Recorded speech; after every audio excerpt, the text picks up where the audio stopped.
نبی پاک صلی اللہ تعالیٰ علیہ وسلم پوری کائنات کے رسول ہیں، جنوں اور فرشتوں اور انسانوں کے رسول ہیں، یہاں تک کہ نبی پاک رسولوں کے بھی رسول ہیں۔ نبی رحمت صلی اللہ تعالیٰ علیہ وآلہ وسلم کی تشریف آوری سے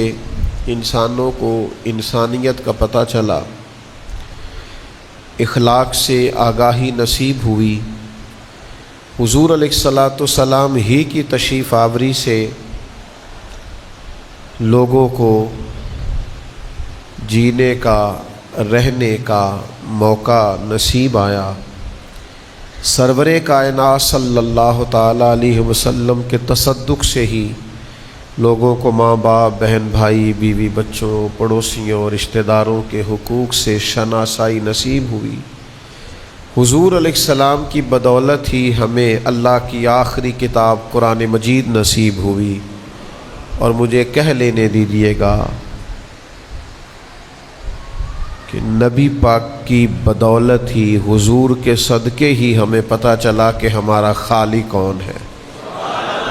ہمارا مالک کون ہے۔ فلا و ربی کا، اے محبوب مجھے تیرے رب کی قسم ہو۔ جب اللہ تبارک و تعالی بھی اپنے محبوب صلی اللہ تعالیٰ علیہ وسلم کی طرف نسبت کر کے قسم بیان فرمائے تو پتہ چلتا ہے کہ اللہ تعالیٰ کی معرفت بھی ہمیں حضور علیہ السلام کے وسیلہ پاک سے ہی نصیب ہوئی۔ پھر آپ کبھی غور فرمائیں تو انسان دنیا میں آتا ہے، اللہ اپنی رحمت سے جب کسی کو اولاد سے نوازتا ہے تو انسان پیدا تو اللہ کے کرم، اس کے فضل سے ہوتا ہے، لیکن جب وہ انسانیت کے اصول سیکھتا ہے تو سرکار کی سنت کی برکت سے سیکھتا ہے۔ بچہ پیدا ہونے کے بعد آپ اس کا ختنہ کرتے ہیں تو حضور کی سنت، نبی پاک کا بتایا ہوا طریقہ۔ آپ اس کے سر سے بال اترواتے ہیں تو حضور کا بتایا ہوا طریقہ۔ آپ اس کا عقیقہ کرتے ہیں تو نبی پاک کا بتایا ہوا طریقہ۔ جب آپ نکاح کرتے ہیں تو محبوب فرمانے لگے یہ میری سنت ہے۔ تو آپ کو جا بجا زندگی میں جہاں جہاں بھی اخلاقیات کے قاعدے اور ضابطے نظر آتے ہیں تو یہ سارے رسول رحمت علیہ السلام کے دیے ہوئے۔ پھر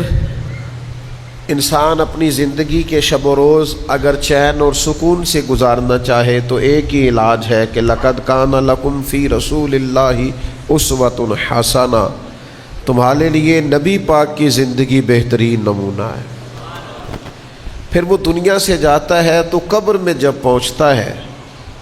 تو وہاں بھی 3 سوال ہیں، اور لازمی سوال یہ ہے اور آخری سوال یہ ہے کہ بتا مدینے والے محبوب کے بارے میں دنیا میں کیا کہا کرتا تھا۔ یہ اگر مکمل ہو جاتا ہے تو قبر میں آسانی ہوتی ہے۔ محشر کے میدان میں جب وہ جاتا ہے تو پل صراط ہو تو دعائیں رسول پاک کی ہیں، میزان عمل ہو تو دعائیں نبی کریم کی ہیں، پیاس لگی ہوئی ہو تو کوثر کا جام دست مصطفیٰ سے ملے گا۔ گویا جو کچھ بھی ہے، جس طرح بھی ہے، ہمارے لیے سارا کچھ مدینے والے محبوب کی ذات ہے۔ اللہ نے اپنے محبوب پاک علیہ الصلاۃ والسلام کو ان عظمتوں، ان شانوں، ان اخلاقی بلندیوں کے ساتھ دنیا میں مبعوث فرمایا ہے کہ کامل اور مکمل نمونہ حضور کے اسوہ پاک کا ہمیں نصیب ہوتا ہے۔ تو پھر کچھ لوگ اس کی ترجمانی کرتے ہیں اور ہماری زبان میں سادہ الفاظ میں ہمیں سمجھاتے ہیں کہ سیاہیاں مجھ میں، داغ مجھ میں، جلے اسی کے چراغ مجھ میں، اثاثہ قلب و جاں وہی ہے،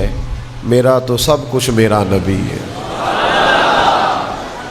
میرے گناہوں پہ اس کا پردہ، آپ نے سن رکھا ہے کہ پرانی امتیں گناہ کرتی تھی تو دروازوں پہ لکھ دیا جاتا تھا، تو خطائیں تو آج بھی بے شمار ہوتی ہیں، ہم تو جرموں سے بھرے ہوئے لوگ ہیں۔ کس کا صدقہ ہے کہ پردے پڑے ہوئے ہیں، عزتیں بنی ہوئی ہیں، وقار قائم ہے، تو کہا کہ میرے گناہوں پہ اس کا پردہ، وہ میرا امروز میرا فردہ، ضمیر پر حاشیے اسی کے،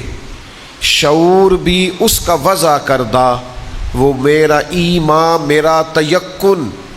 وہ میرا پیمانہ تمدن، وہ میرا معیار زندگی ہے، میرا تو سب کچھ میرا نبی، وہ میرا معیار زندگی ہے، میرا تو سب کچھ میرا نبی ہے، وہ میری منزل بھی ہم سفر بھی، میں جا بھی حضور کی طرف ہی رہا ہوں، لیکن رستے میں مجھے جو کرم حاصل ہے نا وہ بھی نبی کریم کا ہی حاصل ہے۔ حضور کی رحمت ہی میرے ساتھ ساتھ چلتی ہے تو میں محبوب کی طرف بڑھتا ہوں، وہ میری منزل بھی ہم سفر بھی، وہ سامنے بھی پس نظر بھی، وہی مجھے دور سے پکارے، اسی کی پرچھائی روح پر بھی، وہ رنگ میرا وہ میری خوشبو، میں اس کی مٹھی کا ایک جگنو، وہ میرے اندر کی روشنی ہے، میرا تو سب کچھ، وہ میری منزل بھی ہم سفر بھی، وہ سامنے بھی پس نظر بھی، وہی مجھے دور سے پکارے، اور اسی کی پرچھائی روح پر بھی، وہ رنگ میرا وہ میری خوشبو، میں اس کی مٹھی کا ایک جگنو، وہ میرے اندر کی روشنی ہے، میرا تو سب کچھ، اللہ آپ کو جزائے خیر عطا کرے۔ اور پھر کیا خوبصورت انداز ہے یہ حضرت وارثی کا، کہنے لگے اس کے قدموں میں راہ میری، اسی کی پیاسی ہے چاہ میری، اسی کی مجرم میری خطائیں، اور اسی کی رحمت گواہ میری، نافرمانی بھی سرکار کی کر بیٹھا ہوں اور معاف بھی سرکار نہیں کرنا ہے، اسی کی مجرم میری خطائیں، اسی کی رحمت گواہ میری، اسی کا غم مجھ کو ساتھ رکھے، وہی میرے دل پہ ہاتھ رکھے، وہ درد بھی ہے سکون بھی ہے، میرا تو سب کچھ میرا نبی ہے، ازل کے چہرے پہ نور اس کا، ظہور عالم ظہور اس کا، بڑی گہری بات، ازل کے چہرے پہ، حضور فرماتے ہیں میں اس وقت بھی نبی تھا جب آدم علیہ السلام کی مٹی گوندی جا رہی تھی، تو ازل کے چہرے پہ نور اس کا، اور ظہور عالم یعنی جس کی بھی عظمت کا پتہ چلا ہے محبوب کے صدقے ہی پتہ چلا ہے، ازل کے چہرے پہ نور اس کا، ظہور عالم ظہور اس کا،